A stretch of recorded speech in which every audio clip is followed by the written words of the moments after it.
this is my filtration system. Starting in the kidneys, we have the proximal convoluted tubule, the loop of Henle, the descending limb, ascending limb, the distal convoluted tubule, the collecting ducts, the ureter, the bladder, and then the urethra, and then outside of the body would be the toilet. We are filtering a lot of components. We have sodium and chloride, water, potassium, urea, drugs, hydrogen ions, and bicarbonate.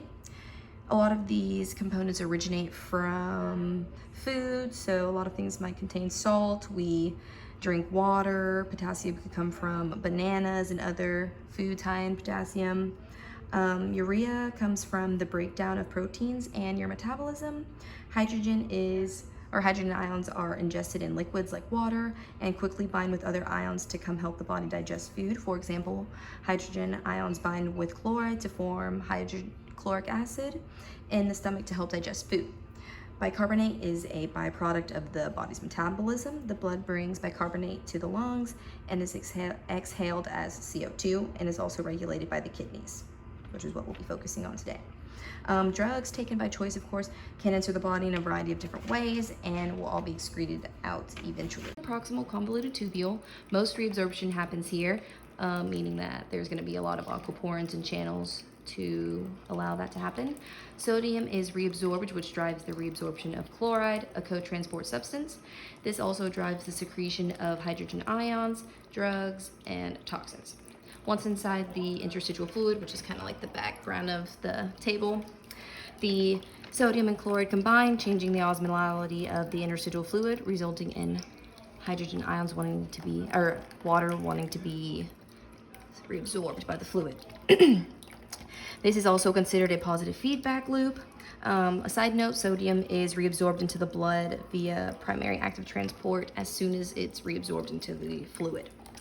Now we go into the loop of Henle. This first part is the descending loop. It's permeable to mostly water, and H2O is drawn out by osmosis because the fluid around the loop is hypertonic. We go down. Once those fluid is hypertonic, and it will remain that way because water is immediately reabsorbed into the blood vessels after it leaves the limbs and goes into the fluid. It goes from the fluid into the blood vessels. With the loop of Henle, we're on the ascending limb now. This side is only permeable to solutes. Sodium uses an electrochemical gradient to move from filtrate into the epithelial cells.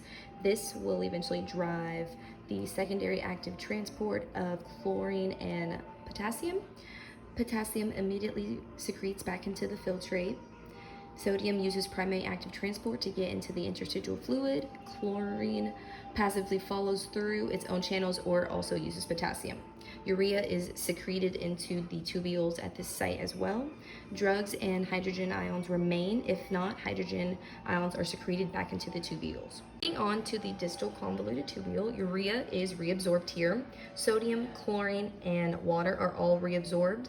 This is also the site of glomerular filtration. The GFR, or glomerular filtration rate, is under neural and hormonal control, and the rate of filtration can change based on atriolar pressure. Next, we move to the collecting ducts. This is the final place for reabsorption of needed materials. Secretion of potassium and hydrogen ions will happen here. The final product will now be urine and will no longer be altered as it goes through the collecting systems and reaches the minor calyx, and it will go into the ureter. The filtration process happens inside of a nephron, which is located in the kidneys. Once the urine is formed, it passes through the ureters and into the bladder, and it will be stored until it's time to urinate. The maturation reflex will stimulate the release of urine from the bladder into the urethra to be excreted out of the body here. Urethra out of the body.